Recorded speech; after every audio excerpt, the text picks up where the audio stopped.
Shalom jemaat yang diberkati oleh Tuhan, bersyukur pada pagi hari ini kita bisa berkumpul mendengar pemberitaan firman Tuhan. Saya percaya satu minggu Tuhan sudah memberkati kita, Tuhan sudah memberkati setiap aktivitas kita. Ini merupakan minggu pertama di bulan April, di mana kita sedang mempersiapkan diri untuk merayakan Jumat Agung dan Paskah.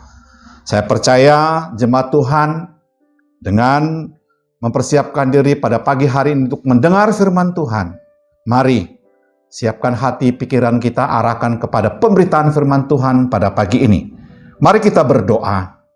Tuhan Yesus, kami mengucap syukur untuk hari ini, di mana Tuhan bisa memberikan kemampuan, kesehatan bagi kami. Di hari perhentian yang Tuhan berikan bagi kami untuk duduk mendengar firman-Mu. Tuhan Yesus berkati kami, mampukan kami untuk mendengar firman Tuhan. Mampukan kami juga untuk mau diajar oleh kebenaran firman Tuhan yang kami pelajari bersama. Hamba-Mu yang Engkau percayakan untuk menyampaikan firman Tuhan.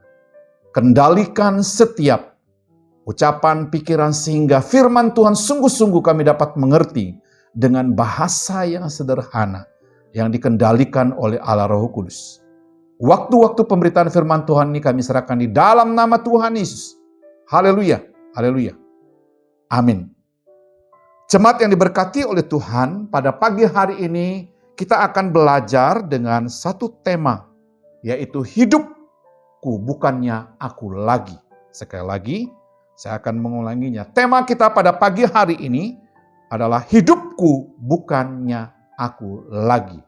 Jemaat yang diberkati oleh Tuhan, mari kita membaca bagian firman Tuhan. Ada dua bagian firman Tuhan yang akan kita baca pada pagi hari ini. Dalam yang pertama, bagian yang pertama Galatia pasal yang kedua ayat 19 sampai dengan ayat yang ke-20. Dan bagian yang kedua dalam Efesus pasal 1 ayat yang ke-19. Mari kita membaca bagian firman Tuhan yang pertama. Dalam Galatia pasal yang kedua ayat 19 sampai dengan ayat yang ke-20, firman Tuhan berbunyi demikian. Sebab aku telah mati oleh hukum Taurat untuk hukum Taurat, supaya aku hidup untuk Allah. Aku telah disalibkan dengan Kristus, ayat yang ke-20. Namun aku hidup, tetapi bukan lagi aku sendiri yang hidup, melainkan Kristus yang hidup di dalam aku.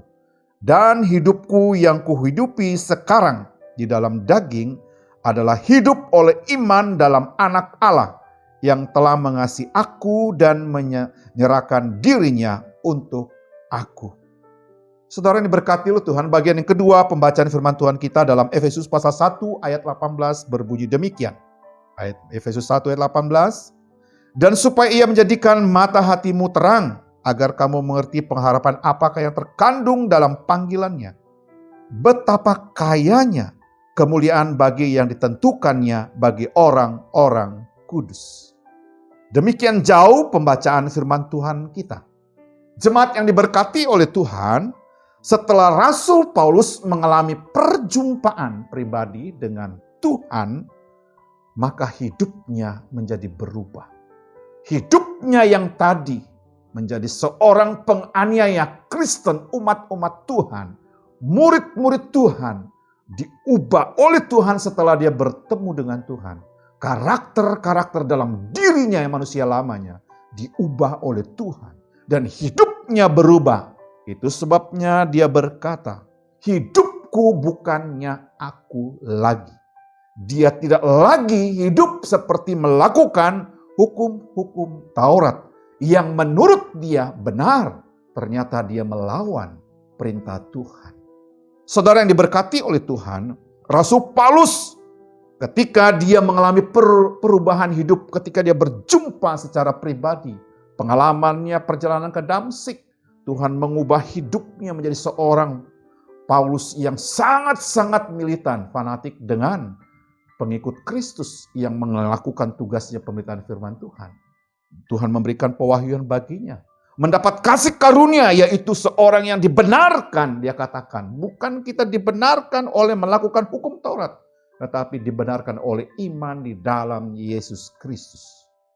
Jemaat yang diberkati oleh Tuhan.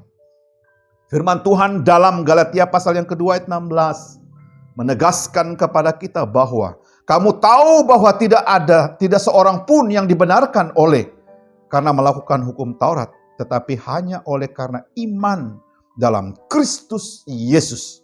Sebab itu kami pun telah percaya kepada Kristus Yesus, supaya kami dibenarkan oleh karena iman dalam Kristus dan bukan karena melakukan hukum Taurat. Sebab tidak ada seorang pun yang dibenarkan oleh karena melakukan hukum Taurat.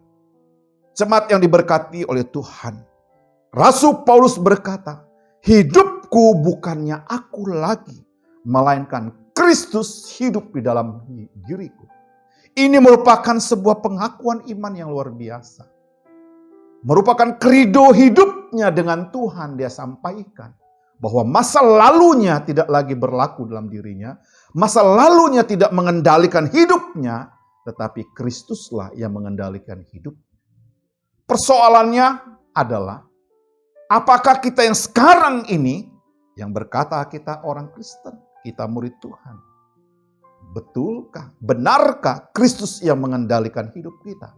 Benarkah dalam diri kita masa lalu, dosa-dosa kita, karakter-karakter kita diubah oleh Kristus? Inilah yang Paulus tegaskan bagi kita pada pagi hari ini.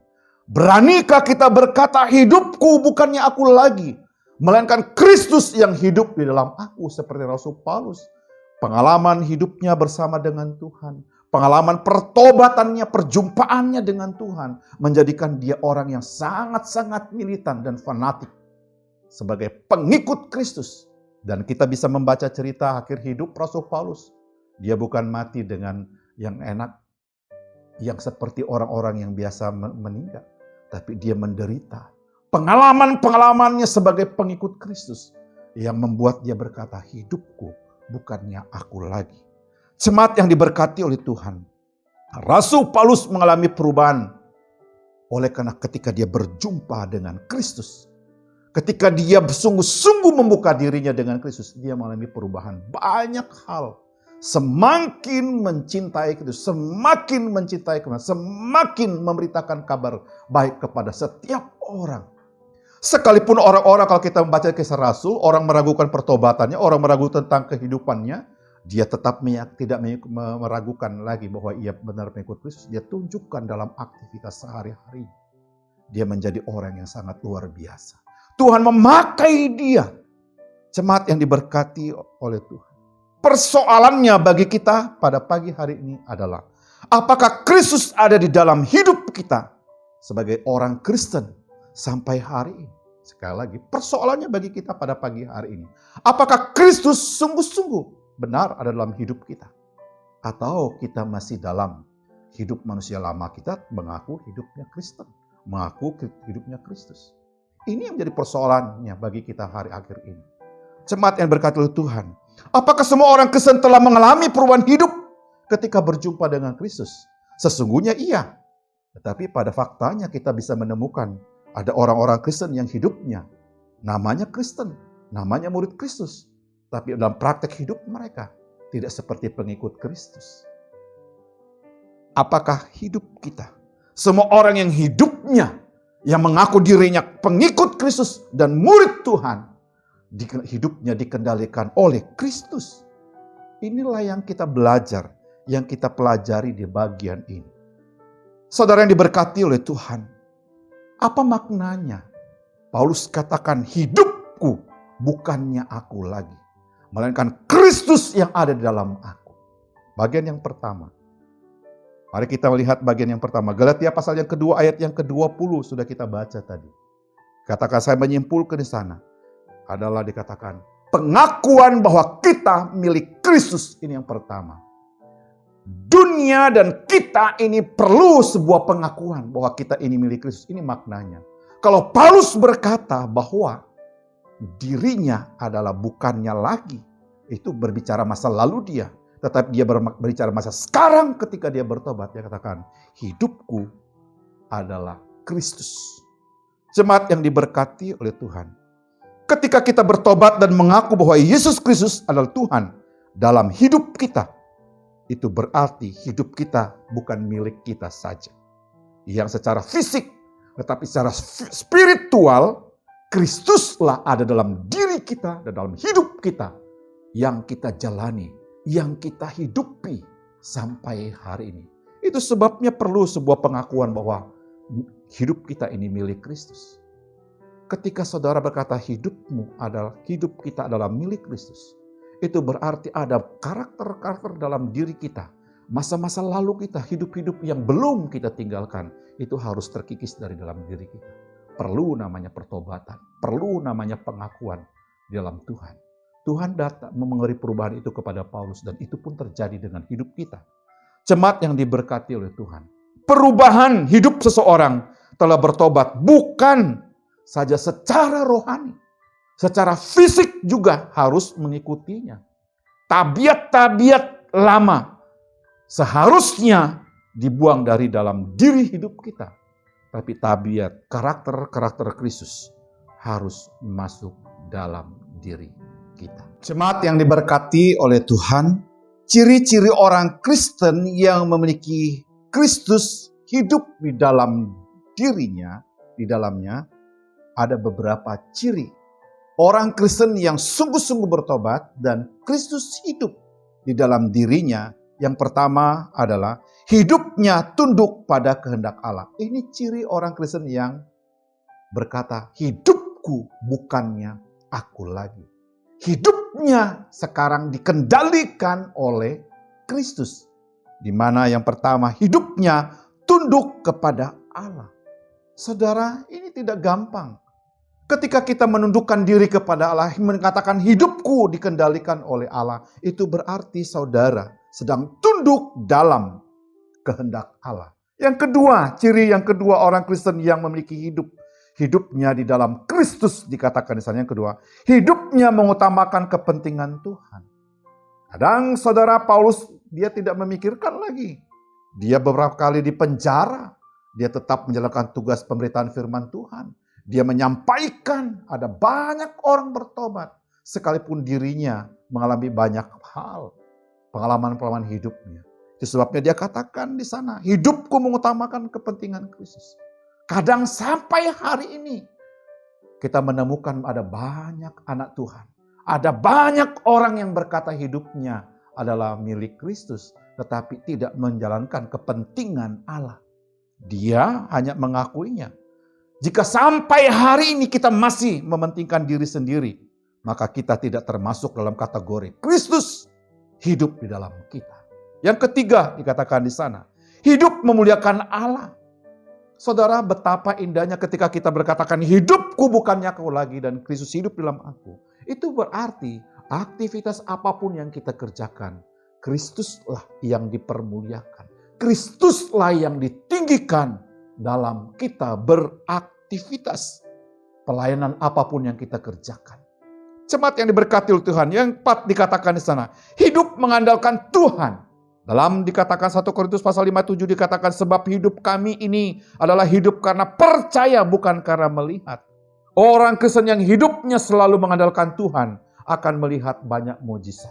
Sekali lagi, orang yang selalu mengandalkan dan hidupnya mengandalkan Tuhan, hidupnya selalu ada Tuhan dalam dirinya, maka dia banyak sekali mengalami banyak mujizat-mujizat yang Tuhan nyatakan dalam dirinya. Yang kelima dikatakan hidupnya dikendalikan atau dikuasai oleh Kristus. Saudara, berbeda sekali orang yang tidak ada Kristus dalam dirinya dengan orang yang Kristen yang Kristus ada dalam dirinya. Kalau orang Kristen yang ada Kristus dalam dirinya, itu berarti hidupnya sedang dikuasai dan dikendalikan oleh Roh Kudus, oleh Kristus yang ada dalam dirinya. Tetapi kalau kita berkata bahwa kita sampai hari ini menjadi orang Kristen, tetapi Tuhan tidak mengendalikan hidup kita. Kita bukan termasuk kategori hidupku bukannya aku lagi, melainkan Kristus, tetapi diri kita adalah yang mengendalikan, bukan Kristus. Jemaat yang diberkati, yang berikut dikatakan yang terakhir di sana. Hidup dengan cara pandang Kristus. Saudara, orang yang ada Kristus dalam dirinya, maka cara pandang baru, cara melihat Tuhan itu dengan cara Tuhan. Dan cara melihat orang-orang di sekitar, cara melihat pelayanan itu yang dipercayakan kepadanya, itu caranya Tuhan melihat.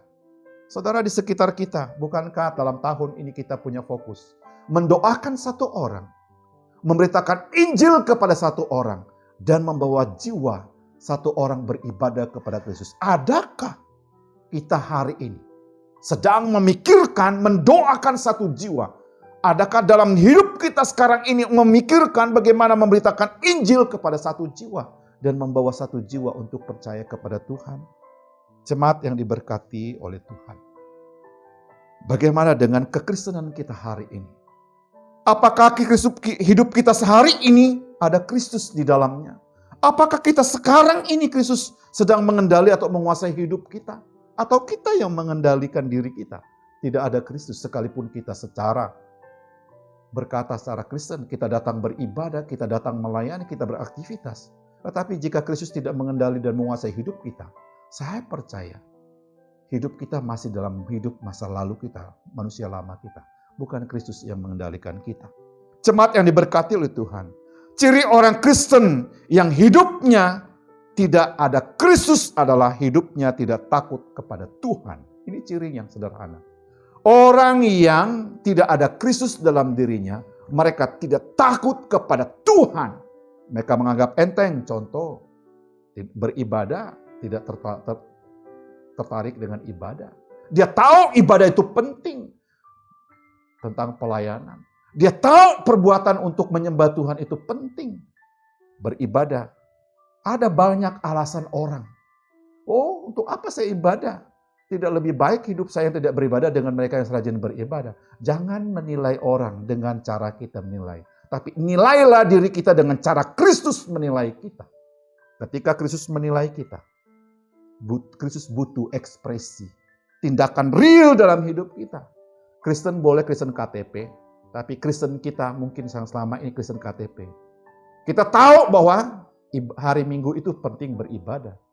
Penting untuk duduk mendengar firman Tuhan. Penting memuji Tuhan bersama-sama dengan keluarga. Tapi kita melalaikannya. Ingat, Kristus sesungguhnya tidak ada dalam diri kita. Hanya kita yang mengaku bahwa diri kita adalah milik Kristus. Tapi Kristus sesungguhnya tidak dalam diri kita.